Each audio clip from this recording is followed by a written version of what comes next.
तो नमस्कार और उम्मीद है आप सभी अच्छे होंगे। और मेरे मित्र, जैसा कि अभी न्यूज़ आ रही है कि आपका जो एएलपी सीपीटी 2 का 19 तारीख को एग्जाम है, यानी कि आज जो एग्जाम था फर्स्ट शिफ्ट और सेकंड शिफ्ट, ये दोनों ही कैंसिल कर दिया गया है। अभी पटना कुर्थौल सेंटर से छात्र जो हैं वो कॉल करके बताए हैं।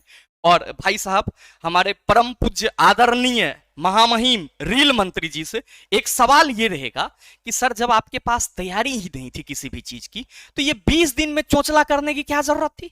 आप जब पूरी तरीके से मतलब प्रिपेयर ही नहीं थे, आपकी विधि व्यवस्था पूरी तरीके से कंप्लीट ही नहीं थी, तो फिर क्या जरूरी थी छात्रों के भविष्य के साथ खेलने की?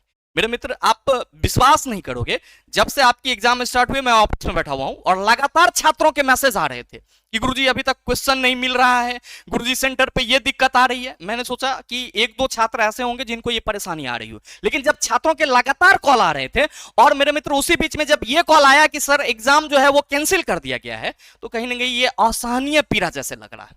एक छात्र जो 20 दिन से न सोया है, न खाया है, न पिया है, सिर्फ और सिर्फ एएलपी सीबीटी 2 के लिए लगा हुआ है, उसको इस रील मंत्री साहब के विधि व्यवस्था ने, दोहरा चरित्र ने इस तरह से भविष्य का बेड़ा गर्क कर दिया है कि आप जरा सोचो कि जो छात्र अपने घर से चंडीगढ़ गए होंगे एग्जाम देने, बेंगलोर गए होंगे एग्जाम देने, उसकी रहने खाने पीने सारी चीज की व्यवस्था का जिम्मेवार कौन होगा? और उसके मेंटल हरासमेंट का जिम्मेवार कौन होगा? और रेल मंत्री साहब, ये किस तरह की आपकी व्यवस्था है? ना सिर्फ सीबीटी 1 बल्कि सीबीटी 2 में भी आपका यही हाल है। इससे तो यही जग जाहिर होता है कि रेलवे के पास अब एग्जाम लेने की जो कैपेसिटी है वो धीरे धीरे खत्म होते जा रही है, क्योंकि जिस तरह से छात्र लगातार मैसेज कर रहे थे, कहीं ना कहीं वो जेन्युइन था। मैंने एक आध बार इसलिए इग्नोर किया कि मुझे लगा एक दो छात्रों को परेशानी आ रही होगी, हो सकता है थोड़ा देर में ठीक हो जाए, तुरंत जो है वो मतलब जल्दी से वीडियो बनाना भी ठीक नहीं है। लेकिन मेरे मित्र, जब लगातार कॉल आने लगे तो मेरे मित्र आप ये मान सकते हो कि रेलवे पूरी तरीके से धरफरा करके, पूरी तरीके से जल्दीबाजी में एएलपी सीबीटी 2 का एग्जाम ली है, जबकि यहां पे आपको समय दिया जा सकता था। रेलवे खुद भी इतने टाइम में प्रिपेयर हो करके सारी चीजों को मैनेज कर सकती थी, लेकिन क्या नतीजा हुआ? सर, आज जब एग्जाम था तो इसको इन्होंने कैंसिल कर दिया है।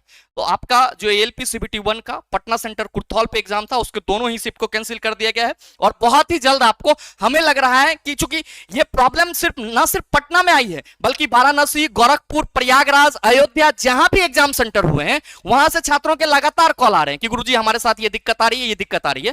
तो आप ये मान के चल सकते हो कि जो आपका एएलपी सीबीटी 2 का 19 तारीख को एग्जाम है, ये मेरे मित्र इसके दोनों शिफ्ट, फर्स्ट और सेकंड दोनों शिफ्ट को कैंसिल कर दिया गया है। और इस दोनों शिफ्ट को कैंसिल करने में सबसे बड़ा हाथ हमारे महामहिम आदरणीय जो रील मंत्री जी हैं इनका है, क्योंकि इनके पास कोई भी विधि व्यवस्था नहीं है। बस ये सिर्फ और सिर्फ अपने झोली को भरने में लगे हुए हैं। इनका काम बस इतना रह गया है कि एक पेपर का टुकड़ा लेंगे और सदन में जाकर के भाषणबाजी करेंगे, इससे ज्यादा इनसे कुछ संभव नहीं है। इनको छात्रों के पीड़ा से, छात्रों के भविष्य से कोई लेना देना नहीं है। और मेरे मित्र, अगर इसी तरीके से चीजें चलती रही तो एक बार फिर से जोरदार तरीके से आंदोलन करना होगा कि आप पहले एक अपने एग्जाम का जो विधि व्यवस्था है उसको ठीक कर लीजिए और फिर उसके बाद छात्रों को एग्जाम देने के लिए बुलाइए। यह क्या बात हुई यार? जब छात्र कंप्यूटर पे बैठ जाता है तब आप कह रहे हैं कि हमारा सिस्टम ही काम नहीं कर रहा, हमारा सर्वर ही नहीं काम कर रहा है। इतना बड़ा ऑर्गेनाइजेशन है, आपके पास इतना पैसा है और आपसे एग्जाम सेंटर नहीं संभल रहा है। अगर आपसे एग्जाम सेंटर नहीं संभल रहा है तो आप इस्तीफा क्यों नहीं दे रहे हैं? आप क्यों पद पे बने हुए हैं कि छात्रों का भविष्य बेड़ा गर्क हो जाए, इसलिए बने हुए हैं? या फिर आप ये चाह रहे हैं कि हम रेलवे में नौकरी देना ही नहीं चाहते हैं?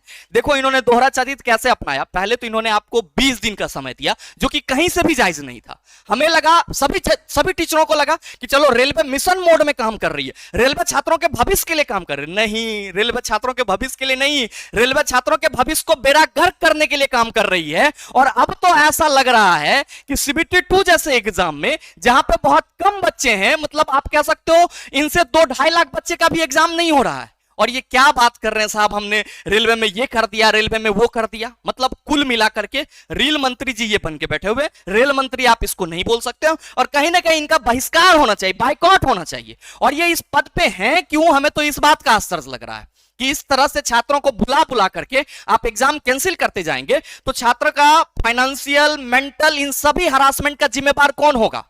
इन सभी चीजों का जो मतलब कह सकते हो मतलब मुआयना कौन करेगा? किसके पक्ष में है ये चीज? ये मतलब रेलवे के द्वारा छात्रों के भविष्य के साथ एक तरह से कह सकते हो खिलवाड़ किया जा रहा है। न सिर्फ ईएलपी की वैकेंसी बल्कि और जितनी भी वैकेंसी है, अरे भाई मेरे, इन्होंने तो वादा करा था कि हम मार्च में फिर से ईएलपी 2025 की वैकेंसी दे देंगे, लेकिन अभी तक इनके पास कोई ठीक ही नहीं है। अब ये क्या देंगे वैकेंसी जब 2024 की वैकेंसी को ये आज तक कंप्लीट नहीं कर पाए हैं। तो कुल मिलाकर के जो आपका आज का फर्स्ट शिफ्ट 1 और शिफ्ट 2 था वो कैंसिल कर दिया है, और अभी तक ऑफिशियल कोई नोटिफिकेशन नहीं आया है। जैसे ही ऑफिशियल नोटिफिकेशन आता है हम आपको इन्फॉर्म कर देंगे। बाद बाकी आगे किसी भी तरह के अपडेट के लिए चैनल को सब्सक्राइब कर लीजिएगा, साथ ही बेल आइकन दबा लीजिएगा ताकि इस तरह का इंफॉर्मेशन आपको लगातार मिलते रहे। मिलते हैं फिर अगले वीडियो सेशन में, तब तक के लिए best of luck. Thank you, have a nice day.